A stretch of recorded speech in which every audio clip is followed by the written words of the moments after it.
What's good, y'all? Welcome back. Today I'm about to be showing y'all how I do my curly course haircuts right now, guys. So I know it's kind of hard, but I'm gonna show you how I do it. First things first, guys, with the clipper all the way closed, we're gonna go freehand over the hair, guys. This allows me to get all those hairs that are like up in knots, stuck together, kind of like matted up together, and pretty much just make it easier for me to follow through with my number three. So he wants a number three all around. I'm gonna go with the grain, which means I'm going down.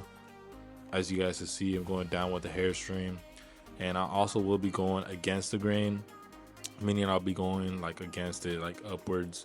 And he wants the number three all even, so it doesn't really matter. The only reason why I'm doing this going downwards is just allows me to kind of like make it smoother for me to go through with the number three. So yeah, just do that, guys. First, freehand it, and then follow it with the guard.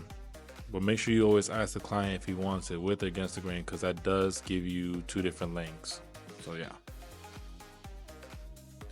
And now, guys, with my liners, we're gonna make our first guideline. Like I said before, these liners are really nice to ball everything out and just kind of mow through hair. So make sure you guys get yourself a pair of liners that you guys really like. If not, there are clippers that do have a balder blade, which makes everything a lot easier as well. This is just what I prefer. So we're gonna make our first guideline, make that line straight across. He wants a mid to high fade, so that's what we're gonna start off with. Start the guideline from the bottom of his vertical line before the C cups, and then go straight across right above the occipital bone in the back. And of course, you gotta clean them out, guys. You gotta always clean out your client. You can't have a messy, you can't have messy hairs all over, because they feel it. We might not feel it, but we see it. So let's clean up.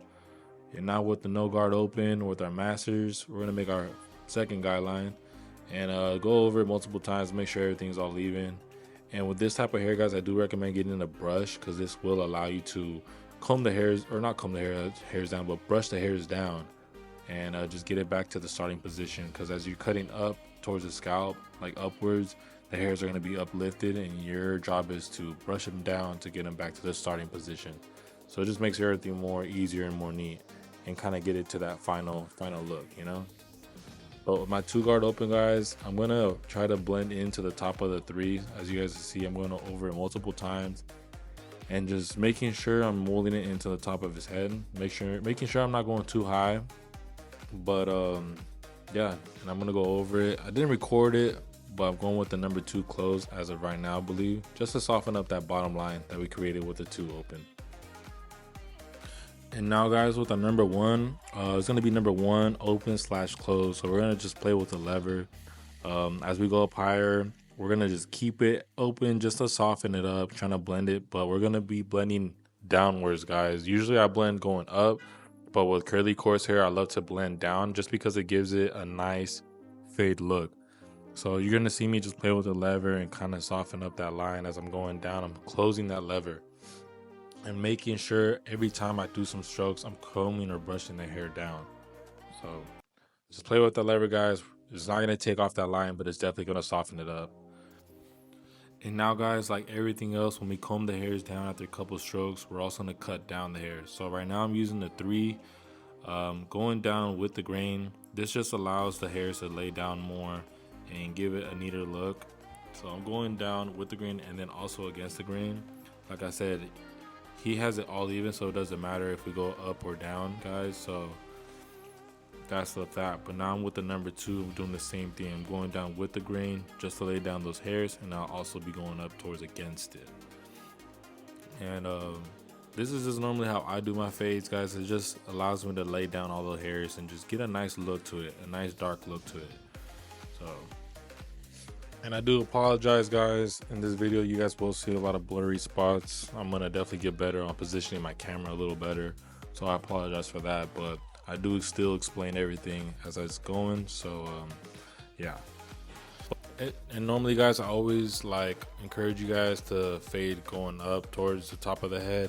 For this part, for this type of hair structure, I like to fade downwards. It just allows me to keep the foundation and the whole fade darker. So that's why you guys see me do this.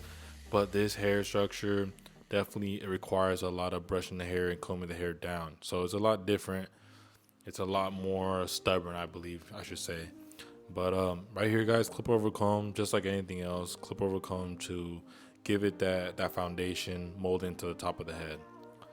And now with our wall seniors all the way closed, we're gonna have open and close. We're gonna take off that bottom line, and as we get up higher, we're gonna open up that lever. But also we're looking for dark spots, so just putting in that detail work, guys. You guys been there, y'all been done that, so let's put in that detail work so we can make it look clean. And some of you guys might be asking me why I switch clippers. My seniors are zero gap, my masters are not. So zero gap means like it just allows you to get closer to the scalp. And that's what you want to do when it comes to that bottom line, guys. Just to, blend everything in and blend everything through. And also my seniors, I'm just more comfortable detailing. Like I said, it's sharper, it gets closer to the scalp, so that's what it allows me to do. But my masters are definitely a go-to when it comes to this type of hair. I would use the masters like for the full haircut, but they're not zero gap, so it won't allow me to take off that bottom line. But now with the liners again, guys, we're gonna do his lineup. So I already did one side, I didn't record it, but now going to the left side, make sure you guys turn his head towards your direction. This just allows you to make it easier for you to line him up, and who wouldn't want to make a crispy lineup even better, you know? I'm not trying to bend your whole body over just to be aligned with his forehead, you know? So just make sure you turn his head your direction. And just take that line up little by little, guys. I forgot to mention that. But you guys will see, I'm gonna have two different liners, as I also do have two different clippers. I have multiple different clippers, but what I mean by that is that the positioning of the blade. So my seniors that I'm using right now, they get closer to the scalp, and my masters do not. And it's a good thing to have that, guys, because it gives you, options to use when it comes to people who have sensitive skin, people who don't have sensitive skin. You could use something more sharp. You're not trying to cut the client, but you guys get what I'm saying. And same thing with liners, guys.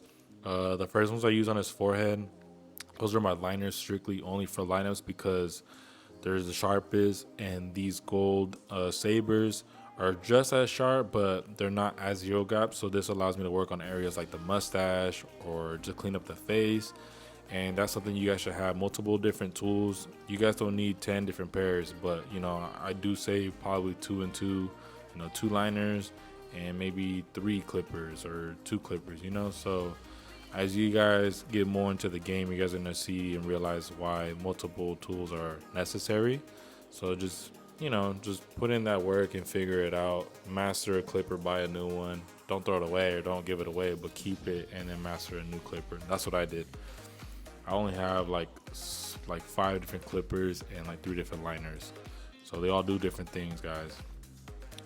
And for the straight edge, just make sure you pull the skin away from the blade to keep that skin tight. But here's the fade, guys. Do those same steps all around and you'll definitely get these results.